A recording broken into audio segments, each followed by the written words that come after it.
which I have solved How do I get XP by just points? saying, okay, being over leveled is boring, but I also want to, you know, have fun. Time to get good at the game.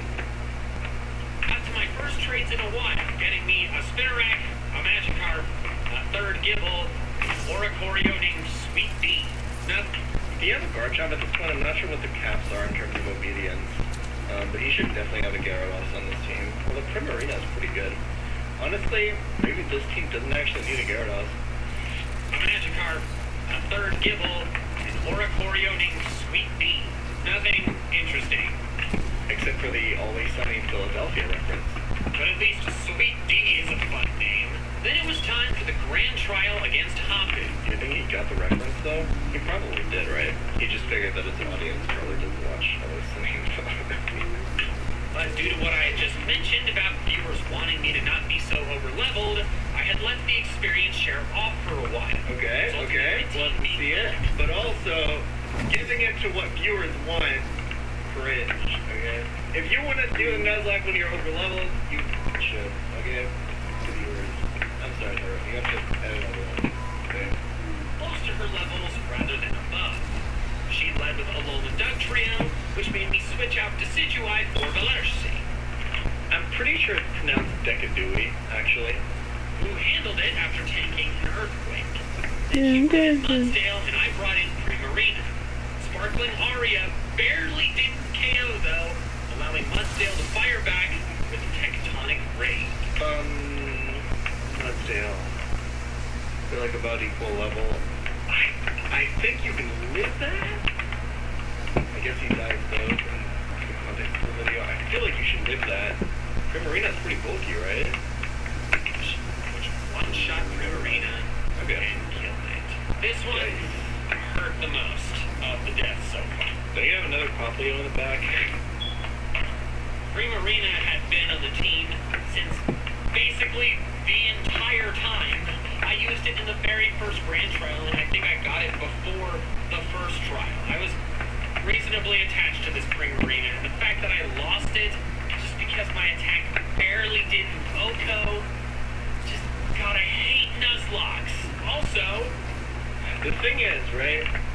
Don't you know this is coming? Like, don't you know this move is coming? I guess you were just like, okay, I'll one-shot it, so I can't. But I feel like you can also just, if you know about these Z moves being so terrifying, can't you just play around it and just switch to like your Decadui or your Talonflame? But we went over this last time, right? It's just like a different approach. Like, the way I approach this stuff is like, okay, what could I have done better to prevent the situation from happening? Rather than trying to blame like hacks as much as possible. one-shot Primarina and killed it. Like, just have it use up the Z move on Talonflame, right? And you're fine. I don't know. Without a water type, I brought in Decidueye as she healed Mudsdale. Fortunately, Decidueye did far less damage to Mudsdale thanks to his natural. Yeah, now it's getting stamina boosts. This is actually a tough spot. I guess not having a special move on Decadui kind of sucks. Yeah, I guess just risking the Primarina dying here was a really, really rough play. Yeah, I think you just need to play this more safely. Really high defense and stamina boosts. The next hit was a crit though, which was able to finish it off. I crit rate. In came Flygon, and I brought in Valercy, since it has Ice punch. I feel like you can. No way. He's not dead at Earthquake. There's no way. Does this have a fire move? Ice Punch. I had to heal though, which allowed Flygon to get off an Earth Power, which did just a bit less than half, meaning a better damage roll or crit would kill Valercy. What's the best play here? The thing is, when you keep healing, you're risking the death drop, right? I mean, criticals are like not even 1 in 16 anymore in this gen, right? And I think the damage roll is pretty That's what I'm favorable. Like, this would have to be like min roll into max roll almost exactly for the next rip. I can't.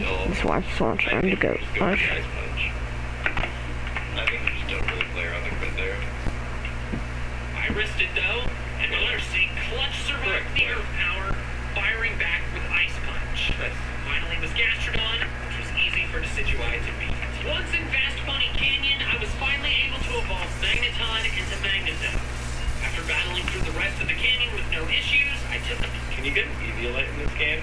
Eviolite Magneton seems really good too. Magnezone is probably still better though. The Como O trial.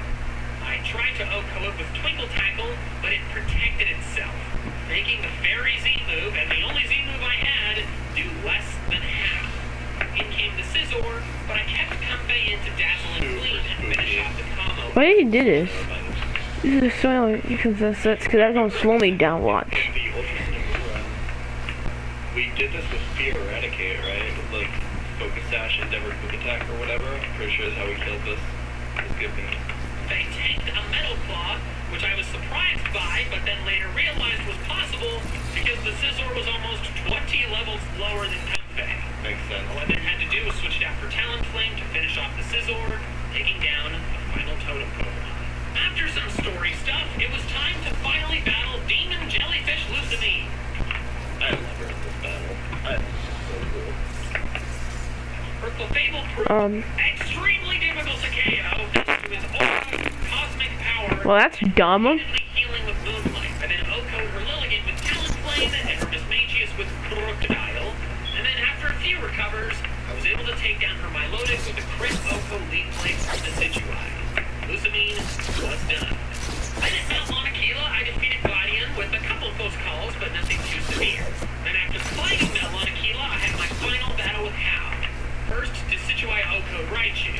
In came Hao's Decidueye, and I brought in Valarsi to use the Oh, this is fine. on Decidueye. Sounds like Wondering 15. why I brought in Valarsi against the Decidueye instead of one of my other team members that had stab super effective. Oh, this kind of cool. Like Talonflame or Crocodile. I mean, Crocodile kind of gets killed by a grass move, right? Well, Talonflame I was scared to use because Decidueye had Smackdown. So if I didn't OHKO it, Talonflame was dead. Fair. And Crocodile is weak to grass. Fair. So if I didn't OHKO it, Crocodile was dead. Crocodile would have definitely outgoed it, but good play. Very nice. He's learning. It was like actually a good decision. Valarsi had super effective damage with Ice Punch and, like, wasn't weak to any of Decidueye's moves. Yeah, It was great actually play. immune to the Ghost moves. Yeah. Valarsi fires off the Sub-Zero Super good. Slammer, and it leaves Decidueye with what had to have been literally 1 HP.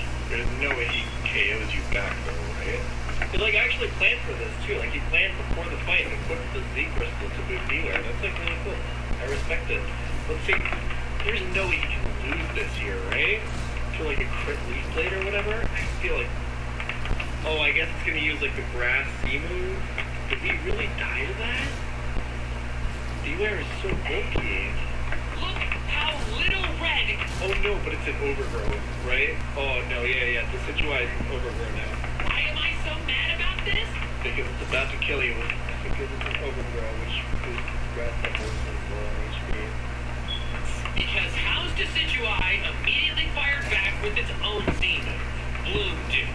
This kills I'm going to be living.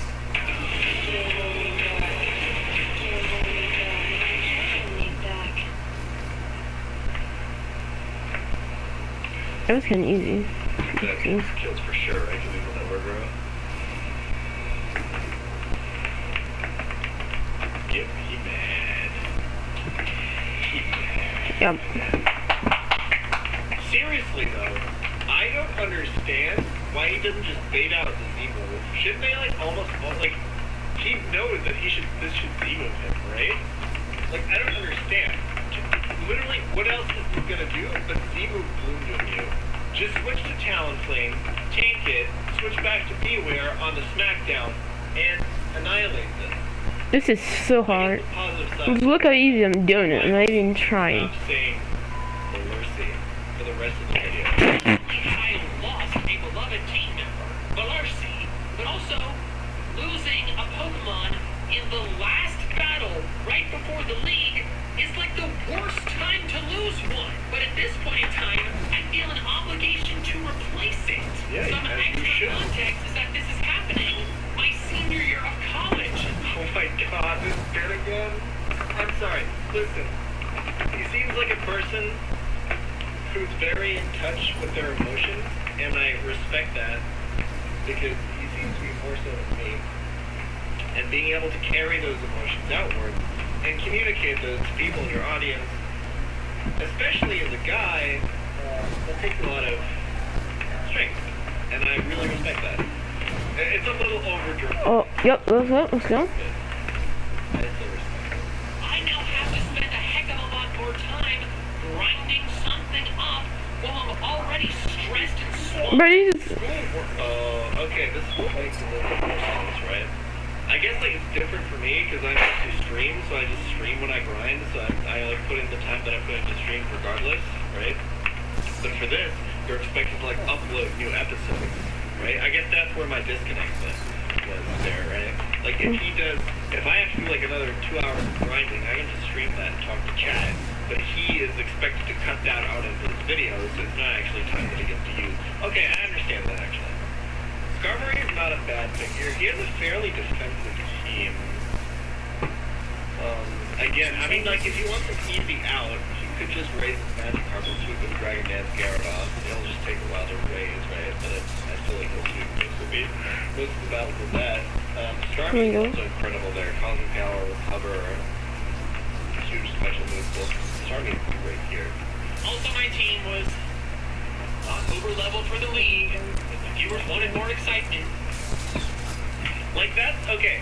That's one of those points where I would be like, all right, I'm stressing out over college. All right, I don't have time to stress out over this. I'm just gonna overload it. Screw you guys. However, the thing is, he runs. I didn't get this, because he's bro. not gonna reset. That's lame. Run if he loses. So I guess one of the things to consider actually is that's lose. Right? Just go in underprepared and just try to give your viewers a show and try to go in as the underdog. And then if you lose, you lose. It's okay. Not that big of a deal. It's not like you have to go do everything again. Comfey is pretty good. Not bad so far at all. I haven't used it that much, but I thought it was pretty broken. Yeah, see, all my texts, that's all I just take everything. My plan was to bait him into using the fighting type Z move. He's using a pivot strategy. He's a god. What? He's so good at this. Then switched to Decidueye. Yes? Saying his one for close combat. Okay, fair. Probably because he saw the kill with close combat, right? And felt then maybe the AI decides to just go for close combat instead of the Z move to not go for the overkill. That's probably why that happened. Still, fantastic play. Super good. More time expecting another close combat to drop its defenses even further, but then this ugly, stupid beast from hell. What the hell is the AI in this game? Why does he go for the Z move there? Finally decided to use its Z move, which knocked out Skarmory in one hit. A couple full restores and acrobatics later, I finally took down the cursed Crabominable. The Decidueye hit Poliwrath, then tanked the hit, and then on the second turn, instead of KOing, I healed up Comfey. Poliwrath's next waterfall. Play. Good play. That's why items are broken. Being able to heal Pokemon in the back that aren't currently out, while one of your Pokemon tanks moves, and just healing all your entire team back up is super, super strong. We should always be doing it if you're using items in your level up. But what I don't understand is the expectation. Like you're making these nublocks so people go and watch your channel, right? That's what you admit, right? Maybe you don't enjoy them yourselves, but you're doing them to put on the show for your viewers because it gives you views, right? So why would you expect all the fights just to be easy peasy, a breeze through, rather than have them be entertaining back and forth fights? Like I guess the distance. Oh, that's why. I understand. The Olivia battle. Relicanth was easily taken down. They realize it. Crocodile O-code her Lycanroc with its own Z move before she could use hers. Something I realized I should have done for the Hollow battle. In came Barbie, which Magnezone. Okay. Nice. Crocodile broke Probopass to Sturdy with Crunch, dropping its defense, then finished it with Earthquake. Good. Finally, Decidueye took down Golem with a few moves. It was nice to have an easy battle after that nightmarish Hollow. Next was the Acerola battle. First, Comfey O-code Sableye, then Magnezone O-code Frostlass, Decidueye O-code Delmise with the Ghost Z move. Finally, Crocodile took out Dripflim without any issues. Next was the battle with Keely, who led with her own Tin Chicken. It took a few hits to KO due to sturdy and healing, Yeah, I feel like Magnezone sweeps there, right?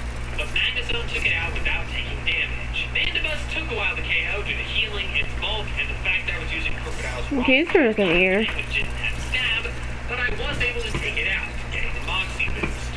Crocodile then O-coded Toucanon with the Roxy move, getting another Moxie boost. After some healing and air slash damage, Crocodile took out Oricorio. Slam the shit through. He played so well. Magnezone up against Crobat. Oh, no. One Easy. I think around 116. The rest of the team was really, really good against the rest of the Elite Four. He's doing well here. Weird that the Hollow battle was so difficult, but the other three Elite Four members were really easy to defeat, huh? That's weird, right? You know? That's a joke. It's almost as if I turned the experience share back on after the Hollow battle, because That was not why you won, my dude. What? I was incredibly frustrated and spiteful. No longer cared whether the battles were excited, and just What? wanted to be over level. But I That has nothing to do with it. What do you mean? No, you just have better type advantages in the other fights. You just didn't have a very good team against the fighting sex team with good coverage. You gained like maximum like half a level on each Pokemon from turning on that XP share. What are you talking about?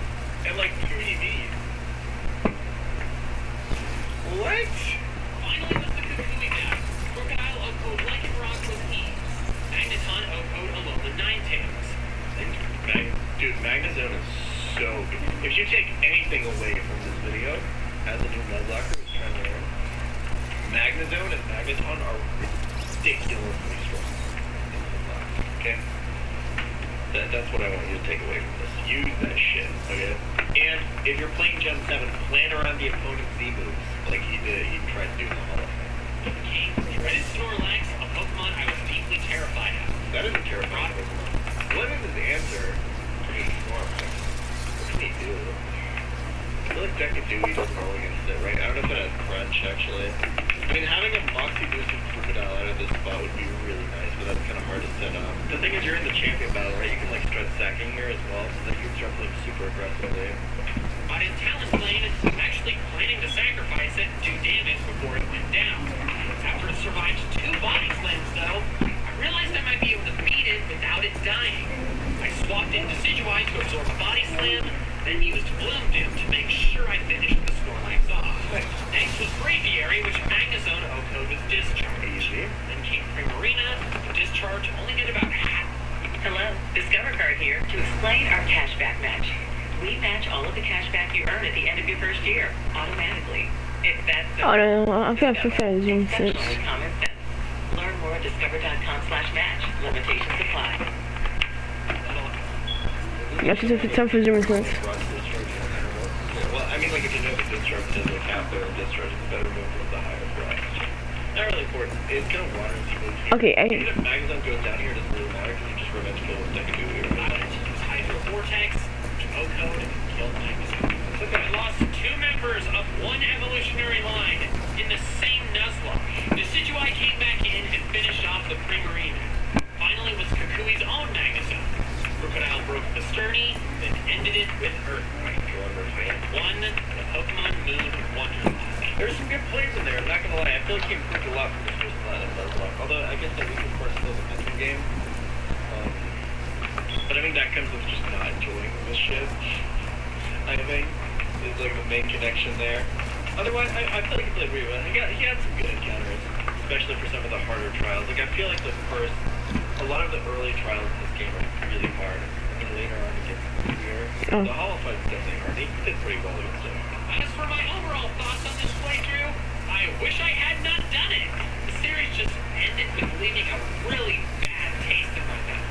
I mean, just look how my face looked after winning. I know a lot of people like intense Nuzlocks, but I can't deal with them very well. Back then, I thought I had to do them to get confused, Yeah. but now I'm at a point where I don't feel like I have to do that. So I just relive my pain in small doses. Videos like these. Thanks so much for watching, and Listen, I just want to make it clear, it's completely fine if you're just a different kind of gamer. You just enjoy chilling, not really having to think about it. There's nothing wrong with that, right? You just don't enjoy like the intense gameplay. I live for that. I love that. That's one of my greatest, like, unironically, it sounds really cringy, but that's one of my greatest pleasures in life. It's some good games, okay? That's totally okay if you don't. There's nothing wrong with that. Like, chill out, okay? It's just a different kind. We just built differently. That's fine.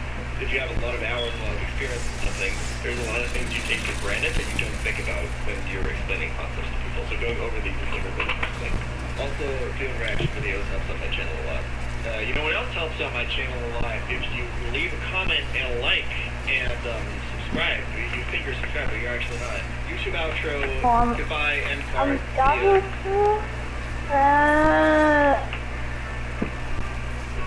Dumbass. What's doing you do that? I need this, you need to do this, bro.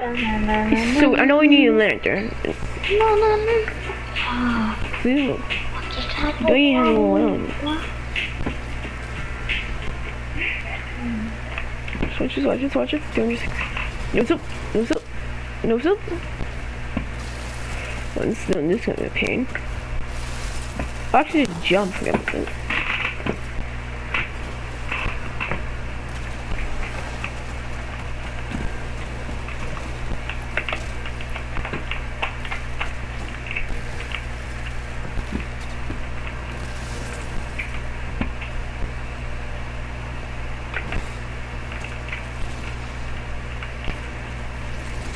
Oh wow. This is so hard.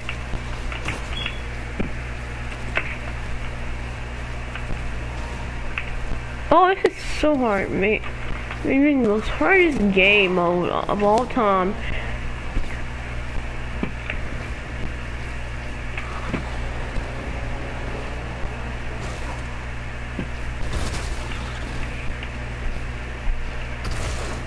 Mate, you're not supposed to do that. You can just die.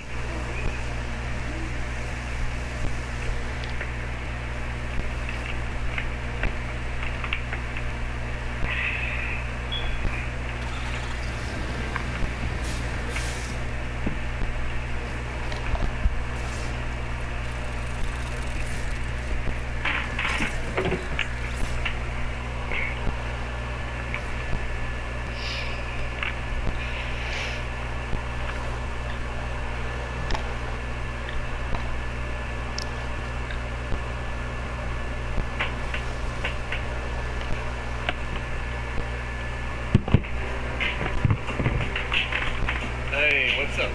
Pokemon Challenges. Probably the best Nuzlocke in the world. And today, we're going to be reacting to Jade Animation's new Nuzlocke video. I attempted a Pokemon Platinum Nuzlocke.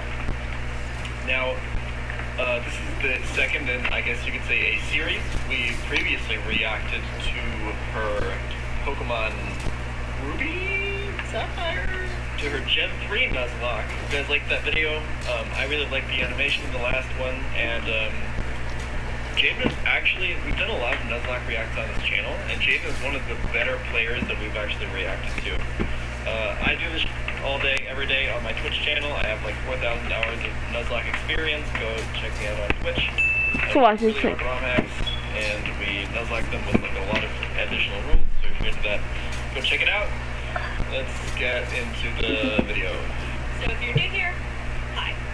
I've done this before. Last year I made a video about my first ever Pokemon Nuzlocke, and the game I played in it was Pokemon Ruby. It was fun, so here I am again, doing another. But this time I attempted to Nuzlocke Pokemon Platinum. I'll explain again super quickly how a Nuzlocke works. You can only catch the first Pokemon you run into per route. If a Pokemon faints, it dies, and you can't use it anymore. And you have to nickname your Pokemon so you grow more attached to them. If you still... That's it. That's the standard Nuzlocke rules that we all know and love. I like doing no items, I like doing no over leveling, but all of that is nerdy. This is the standard stuff. This is a great way to enjoy Pokemon games. Still don't understand? That's not my problem. Let's get started. Based. So Oh boy. based. This was my Pokemon Platinum Nuzlocke. Pokemon! So my friend and neighbor Barry is practically dragging me all over the place with his hyperactive squirrel brain, frantically trying to get a Pokemon as soon as possible from... very unironically one of the worst rivals. I've said it. I'll say it. One of the worst rivals. Still a rival, but it's like a rival that you like to fight and have a rivalry with, but not because he's your rival, but because he's annoying as. Alright? That's why. Professor Rowan is on TV. He drives me out to Route 201 and is about to leap into the tall grass when... Hold it! You guys know going into the tall grass... Dude, the animation is insane on these. It's gotten even better since the Ruby video. I just want to say that. Like, it's actually crazy. It's practically a death wish, right? What you're doing is basically suicide. Borderline insanity. What absolute moronic lunatics you are. Have you no respect for your lives? Do you have any Pokemon? Do you want some? And like that, I have a Turtwig. Alright, Pokemon Platinum starter choice. Advice from the pro. So, I think Platinum is actually a game where all three starters are completely viable for your Nuzlocke. I think they're all usable. I think they're all like good picks. I do think that Chimchar is the best pick, not only because Infernape is really, really good, Monferno gets really good moves really early, but also I recommend that you pretty much always pick the fire type, especially in this game, right? So the reasoning is water types are really, really plentifully available in all games. You can always fish for them. You're never going to be missing a water type on your team. And grass types are just kind of bad. Now, Turtwig is okay in this game. It has some good type matchups, especially like with the first gym, obviously. But grass types are just not that good. Torterra is nice, though. It does get that ground typing and everything, but yeah. And Folion is great late game. It's a steel type. Steel types are amazing in Nuzlocke and also quite rare. But because fire types are so rare, especially in this game where there's only like 4 fire types, I think Chimchar is by far the best pick. I named him Turt and immediately used him to bash in Barry's Chimchar. I was making my way through the routes, but right as I was about to nab the Shinx I found on 202. No Pokeballs. Oh, No! wait, you don't have Pokeballs at this stage yet, right? Generally, though, as general advice, we talked about this in the last, in her last Ruby Nuzlocke. The exact same thing happened there. On 202. There's the HP, right? So she already tackled once. She saw how much damage she was going to do, and knew that tackle crit would kill from here. This Shinx being at like almost half HP is very easily catchable, considering, assuming that you have Pokeballs, right? You have no reason to risk going for the crit here. Just be aware of how much damage your Pokemon does, and if you can kill it with a crit. This HP is completely fine. For a level 3 Pokemon, full HP is completely fine to throw a Pokemon at that. But I think she shouldn't have Pokeballs at this stage, right? Unless she skipped over that part. Don't kill it. No! So, no Shinx for us. But that's alright. Shinx isn't that great this early anyway. Then I locked eyes with our first trainer. Shinx is, in my opinion, well, with Intimidate, I think it's pretty good. It's not great, though. Honestly, considering it's an electric type are usually really good at these Nuzlocks. I just think Luxray is slow, but Intimidate is like the best ability in the game. So if you ever get an Intimidate Pokemon, it's always going to be good in my opinion. The first battle. Let's see how we fare against youngster Tristan and his level 5 Starly. Oh my god! So in the first trainer battle I ever fought, I almost immediately lose my starter to a critical hit. Why do I suddenly have a very bad feeling about this? Nevertheless, we kept going onward through Jubilife City, where we caught Kronk the Zubat in the cave above Route 204, and... Excellent encounter. I think Zubat is a fantastic Nuzlocke encounter. Now, you do kind of have to do some trickery once you get Crobat. On the go! For a little bit to grind up its friendship. That's good, but Crobat is an incredible Pokemon in Nuzlocke. It's really good defensive typing, incredibly fast, pretty bulky, gets pretty good moves. Fantastic encounter.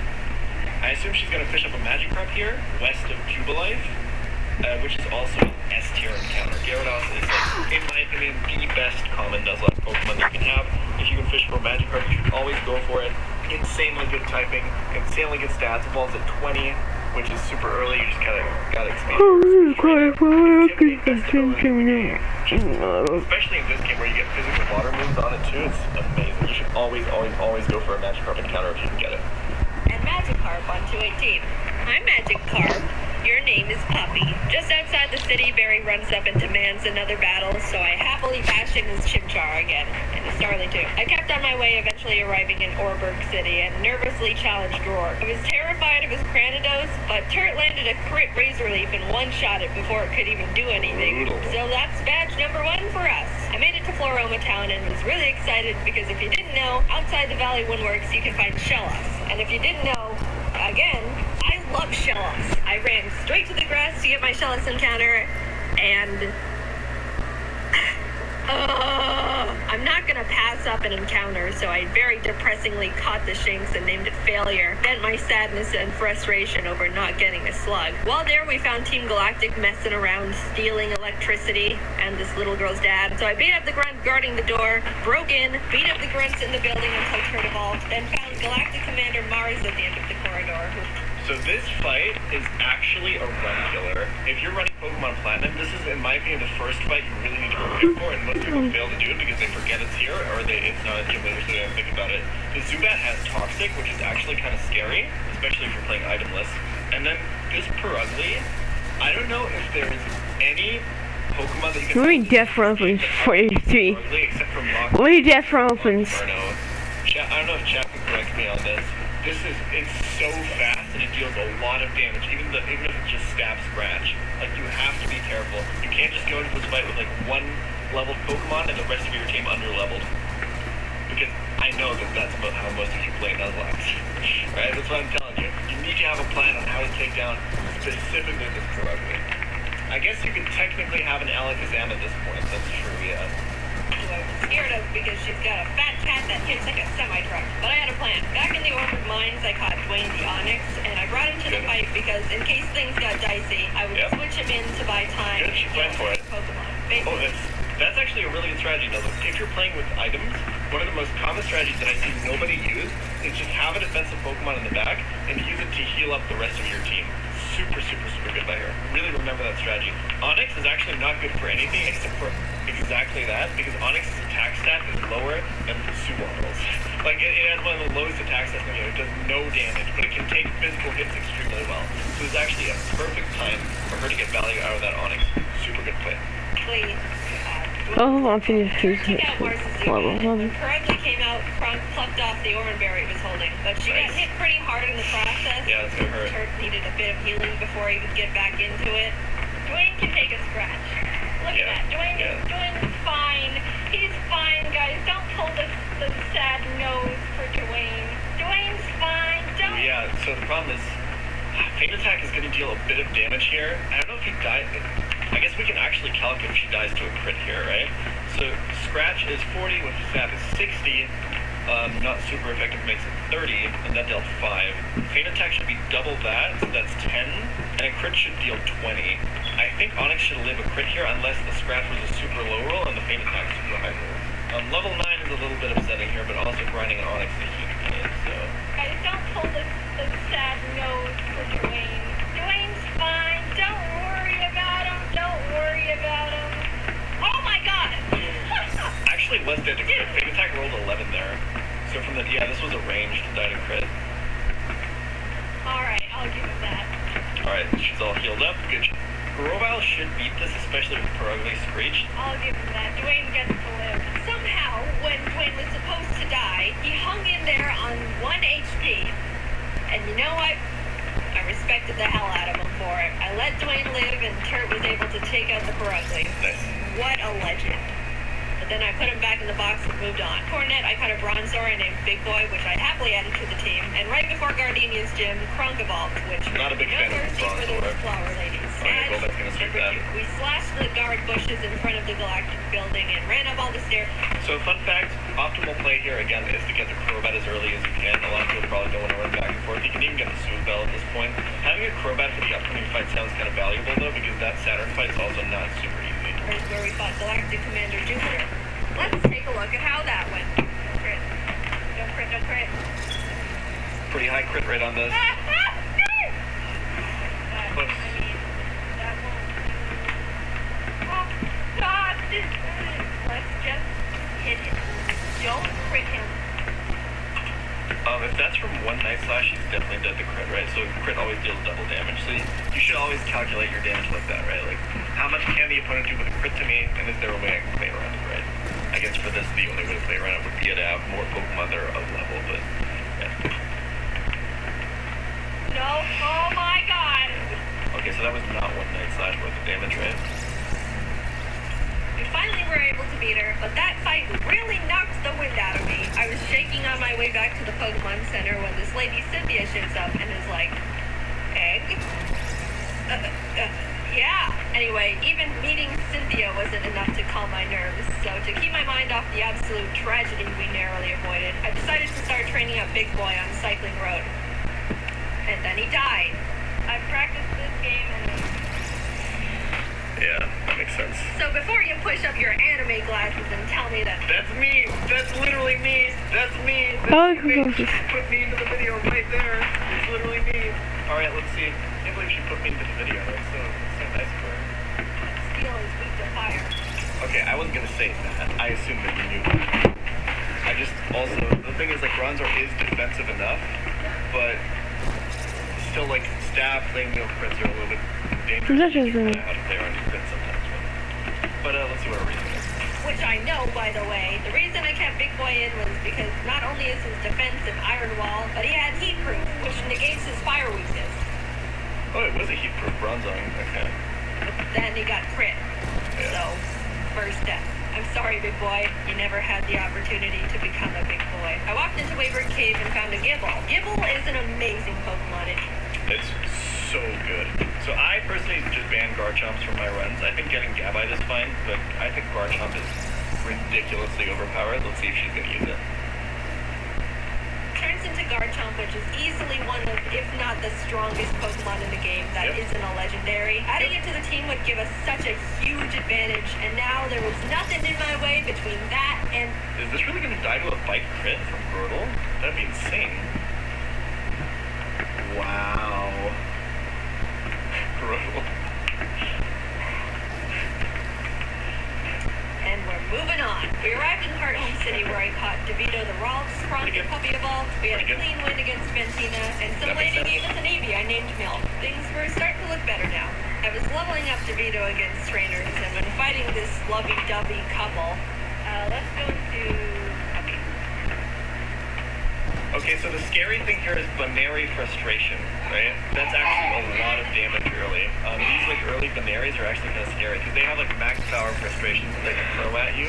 Oh, yeah, chat is right. The scarier thing here is Weasel Pursuit on the Curlia. I didn't actually see that, so no blame on her here. I didn't see that either. Pursuit from Weasel is super spooky here on the Curlia. I guess you would have to like play around. That's actually really unfortunate that you get Pursuit trapped there. Maybe you can kill it in time, but probably like only taking half damage from Pursuit is probably the way to go there. But then Baneri maybe kills you. There's not much you can do to get out of this situation except to try to kill the Weasel, I guess, before it pursues. Well, that's pretty unfortunate. Yeah, there it is. Oh no! I think that should only kill with crit, right? Nope, never mind, I'm wrong. You're Jesus. Dude, Curlia's stats are so bad, it's insane. It's actually crazy. Yeah. I didn't expect that to kill at all without a crit, that's really unfortunate. That's why I hate love. In came Shrimp the Scyther I caught on Route 210. Some good news, Fantastic. on Route 213 I finally found a Shellos. I Nice. named it Swoop, and I loved it. I loved it so much. I know you're not supposed to have a favorite child, but Swoop was my favorite child, and I wasn't apologetic about it. I trained it up, and now we got a Gastrodon. It ended up I mean, fantastic. So together with I know there is Lane actually. was defeated, and badge number 4 was secured. Outside of Pastoria City, I caught a Quagsire named Lol. When I went to get my Great Marsh encounter, I was trying to get a Yanma and accidentally threw a ball at a Wooper. So now we've got Lol and Oops in the box. Then You can play with Duke's Claws in your Nuzlocke, by the way, that's what most